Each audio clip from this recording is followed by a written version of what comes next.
Hello guys, welcome to my YouTube channel the banker. ये मैंने IBPS PO 2023 का 18th mock लगाया था। इसमें मैंने टोटल 70 अटेम्प्ट करे थे, मेरे 6 गलत चले गए। देखते हैं क्या एनालिटिक्स रहता है इसका। 62.5 मैंने स्कोर किया है। 444 रैंक है। 91.99 परसेंटाइल है। 91.4 एक्यूरेसी है। कुछ क्वेश्चंस मुझे लगता है इंग्लिश में हो सकता है गलत हुए होंगे, क्योंकि इंग्लिश में यूजुअली ऐसा होता ही है कि सोच रहे हो कि गलत नहीं होगा लेकिन गलत हो जाता है। चेक करते हैं सॉल्यूशन। या 4 क्वेश्चन इंग्लिश में गलत हो चुके हैं। ओके, एक आरसी में गलत चला गया। Which of the following observation is not in line with the findings of professor Saini. तो इसका आंसर मैंने ये लगाया था, 7 times less likely to own a mobile phone than man. ये लिखा हुआ भी था यहाँ पे, एक बार मैं चेक कर लेता हूँ। हाँ, ये लिखा हुआ है विमेन 7% लेस लाइकली। 7% कम थी, इसमें 7 टाइम्स लिखा हुआ था, इसलिए ये मैंने लगाया था। बट इसका आंसर कुछ और दे रहे हैं। रीजन, अरब स्टेट्स है मोर इंटरनेट पेनिट्रेशन देन एशिया।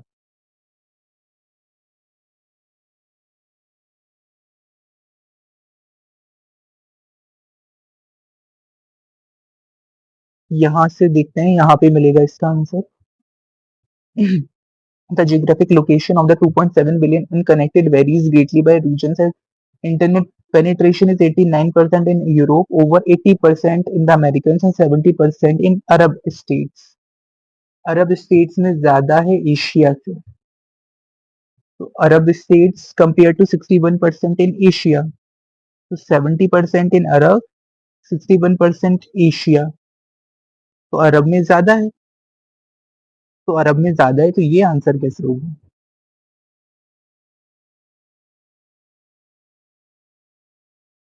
अरब स्टेट्स में ज्यादा ही तो हुआ यहाँ पे, इस लाइन का ये तो मतलब हुआ।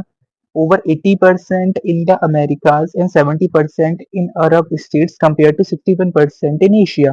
यानी एशिया में 61% है, 70% अरब स्टेट्स में है, एंड जस्ट 40% इन अफ्रीका। तो अरब स्टेट्स से मोर इंटरनेट पेनिट्रेशन देनी चाहिए, बात तो ठीक है। तो नॉर्थ इन लाइन कैसे हो गया। आई थिंक इसमें कुछ मिस्टेक है। मैं एक बार दोबारा से इसको कंफर्म करूंगा, बट आई थिंक इसका आंसर यही होना चाहिए। तो रिपोर्ट किधर से करते हैं। मैं इसको रिपोर्ट करूंगा गाइस, डोंट वरी। पहले मैं इसको दोबारा क्रॉस चेक करूंगा। Chinese officials are concerned that the US effort to restrict the country's access to some technology may have a negative effect on। Negative effect on का मतलब है hinder करना। मैंने इसका हिंडर लगाया था, मतलब किसी चीज को रोक, जैसे कर्व और हिंडर सेम चीज। सबका मतलब सेम। Okay, all okay. ये बिल्कुल ध्यान नहीं दिया मैंने। कर्व को भी देख लेता ना तो भी दिमाग में कर जाता, लेकिन जल्दी जल्दी में ऑल आंसर होना था इसका, गड़बड़ होगी। And इसमें क्या गलती है।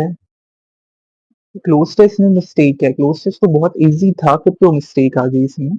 सी में चेक करते हैं। Experts dash on the ineffectiveness of the ban in India is a call to rethink strategy. And experts opinion आना चाहिए यहाँ पे। तो ओपिनियन के लिए तो आई थिंक बिलीव ओमिशन तो हो नहीं सकता, इमिनेंट हो नहीं सकता। टेक या बिलीव लग रहा था, मैंने इसमें बिलीव लगाया था, तो क्या टेक आंसर। टेक आंसर दे रहे हैं, मैंने बिलीव लगाया था। रीजन क्या दिया है।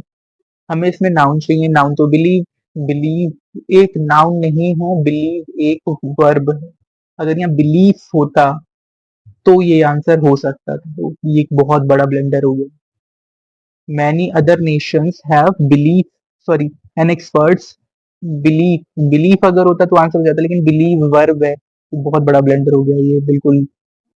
शिट। नेक्स्ट क्वेश्चन में क्या मिस्टेक थी। डी में क्या मिस्टेक है। Ban has to be enforceable to begin with laying emphasis on आना चाहिए, तो मैंने एम्फेसिस लगाया था इसका आंसर। एम्फेसिस, लेकिन एम्फेसाइज लिखा हुआ है इसमें।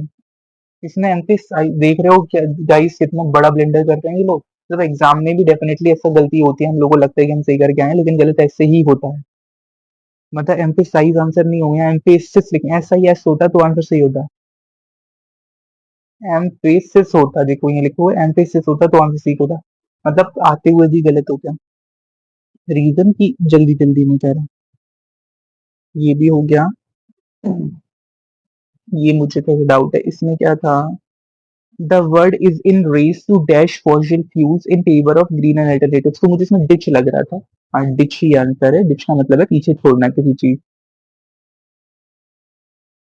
हाँ, गेट रेड ऑफ समथिंग, किसी चीज से छूटना, कुछ छुटकारा लेना। यही मुझे लग रहा था, मैंने रिक्वेस्ट की वजह से नहीं लगाया। और ये क्या है? इसमें एरर थी, the flood situation in Punjab सरोपर and Patiala districts worsened owing to incessant rain and heavy flow of water in rivers in the third consecutive day। इसमें मुझे no error. Reverse in the third consecutive day क्या है? इनको ऑन से replace करना है, reverse on the third consecutive day. Monday वगैरह के साथ में या फर्स्ट डे वगैरह के साथ में हम ऑन लगाते हैं। Reverse on the third consecutive day, okay got it. तो ये रहा इंग्लिश का। इसकी क्वांट और रीजनिंग काफी हद तक बहुत हार्ड थी अगर पीओ के लेवल की बात करते हैं तो। लेकिन शिफ्ट वाइज देखें तो कोई दिक्कत नहीं है इसमें, मैंने बहुत कम अटेम्प्ट रहे हैं मेरे इसमें। एक गलत गया है ये कोई सा। ये मैंने बहुत जल्दी में आंसर लगाया था, मुझे पता है इसमें ये गड़बड़ होगा, मैं इसको अलग से करके देखूंगा एक बार। क्योंकि मैंने ये मतलब फर्स्ट लाइन पढ़ी थी और सेकंड लाइन से आंसर, मैंने बीच वाली लाइन को इंटरप्रेट ही नहीं करा, तो मुझे लग ही रहा था ये गलत है। तो इसको मैं चेक करूंगा बाद में। मैं अनअटेम्प्टेड दिखाता हूँ, इसमें देखो क्या लेवल था, ये मैंने छोड़ा था। इसका आंसर क्या है देखते हैं। इसमें +2 + 4 स्क्वायर प्लस, अच्छा ठीक है ये था इसमें। एक मैंने ये छोड़ा था, इसमें मुझे कुछ 5 का लग रहा था मल्टीपल, लेकिन मुझे समझ, हाँ 525 525, ओके मैं इसको समझ नहीं पा रहा था। मैं टाइम वेस्ट नहीं करा, मैंने स्किप कर दिया राउंड नंबर सीरीज को, स्किप कर दो ज्यादा टाइम। ये वाली डीआई मतलब सही थी बहुत। ये मैंने करी नहीं हालांकि। इसमें मतलब ये अर्थमेटिक बेस्ड थी लगभग, प्रॉफिट और डिस्काउंट बेस्ड थी। और इसका डेटा एक्सप्लोर करने में अच्छा खासा 3-4 मिनट जाता अगर अलग से लिखते डेटा तो। और फिर बाकी का मतलब 5-6 मिनट लेके जाने वाली थी ये डीआई, तो ये डीआई का लेवल बहुत सही था इसमें। एक इसमें एक इसमें और था, कैसलेट में इंडिया ही थी, ये भी थी टाइम कंज्यूमिंग थी, मतलब पीओ के लेवल के हिसाब से मतलब बहुत सही लेवल की थी ये डीआई। नंबर ऑफ अटेम्प्ट्स कम होना लाजमी है इसमें। देखिए इसमें इसमें नंबर ऑफ लिटरेट मेल्स और इलिटरेट फीमेल, इसमें 2 मिनट दिए भी थे लेकिन मुझे लगा टाइम ज्यादा जा रहा है तो फिर मैंने अर्थमेटिक करना प्रेफर करा इसको। ये देखो इसमें लिटरेट मेल्स दिया है और लिटरेट फीमेल्स दिया है, इलिटरेट फीमेल्स भी हैं सेम बी में भी, तो उसका डेटा एक्सट्रैक्ट प्रॉपर केसलेट की तरह हो रहा था। ये मैंने कर रहा था लेकिन मैंने टाइम बहुत लग रहा था तो फिर मैंने छोड़ दिया इसको बीच में। ये केसलेट की तरह हो रहा था, देखने में लग रही है डीआई लेकिन एक्चुअली है ये केसलेट ही। एंड और क्या है इसमें? एक आध क्वेश्चन मैंने अर्थमेटिक का छोड़ा क्योंकि टाइम ही नहीं बचा था, मैंने डीआई में मैंने गलत हाथ दिया मेरे को लगा इस टाइम। इसमें मैंने करे थे टोटल, ये रहा करेक्ट। तो ये है रॉन्ग, कौन से रॉन्ग, एक गलत गया मेरा। डीजे, ये क्यों गलत गया? What is shortest distance between car AG and CI. इसमें मेरे को याद है 300 और 200 का आ रहा था, तो मेरा 10 to 13 आंसर था इसमें। ये किया है मैंने। एजी से सीआई C1 निकालना था, सीआई जो भी था, तो 300 का स्क्वायर प्लस 200 का स्क्वायर, सो 900 प्लस 200 1300। 1300 में से 100 10 to 13 आया, लेकिन आंसर क्या दे रहे हैं इसमें? 10 to 13 ही दे रहे हैं, 100 to 13 दे रहे हैं। क्यों? 300, ओ माय गॉड, मतलब शिट शिट शिट शिट, मैंने 3 का 900 कर दिया केवल, और जीरो ऐड नहीं करे अपने पास से, मतलब 2 जीरो भी तो ऐड होते हैं, कितना बड़ा ब्लेंडर हुआ है इसमें भी, मतलब आता आता गलत हुआ। शिट। इसमें ये दो जो थे बहुत ही सही लेवल के थे, मतलब अच्छा लेवल था इनका, इन दोनों का। और एक ही इन्होंने ये भी दिया हुआ था, मशीन इनपुट भी इन्होंने दिया हुआ था, तो रीजनिंग का लेवल भी बहुत मतलब मतलब डिफिकल्टी बोल सकते हो आप इसको। और इसका ये भी जो था उसमें कम से कम 3-4 प्रोजेक्शन बन रही थी और एक ही सेटिस्फाई हो रही थी लास्ट में। वो कट भी नहीं रही थी लेकिन वो फिट एक में बैठ रही थी, तो आपको एक देख के लगाना था कि कौन सी सूटेबल रहेगी आपके लिए। कट नहीं हुई, मेरी कोई कट नहीं हो रही थी, ये देखना था इसमें। मेरी कोई कट नहीं हुई, मैंने छोड़ दिया इसलिए इसको। अब मैं मैंने इसको करा फिर दोबारा से, तो फिर मैंने देखा कि केवल एक में फिट बैठ रहा था, बाकी कैंसिल कोई नहीं हो रहा। जैसे होता है ना लास्ट में कैंसिल हो जाती है हमारी बाकी प्रोजेक्शन सही वाली रह जाती है, इसमें कैंसिल कोई नहीं हो रही थी। वो आगे नहीं बढ़ रही थी, वो बात अलग है, क्योंकि क्यू प्रॉपर ठीक से नहीं बैठ पा रहे थे। एक में ही आगे बढ़ा, वही सही हो गई अल्टीमेटली। लेकिन ऐसा हो कभी कभी, वो कोइंसिडेंस है कि वो सही होगी, वरना होती नहीं है वो सही। कभी कभी ऐसा होता है हम जो सही करते होते हैं वो गलत हो जाती है, लास्ट में जाके कोई और चीज ठीक होती है।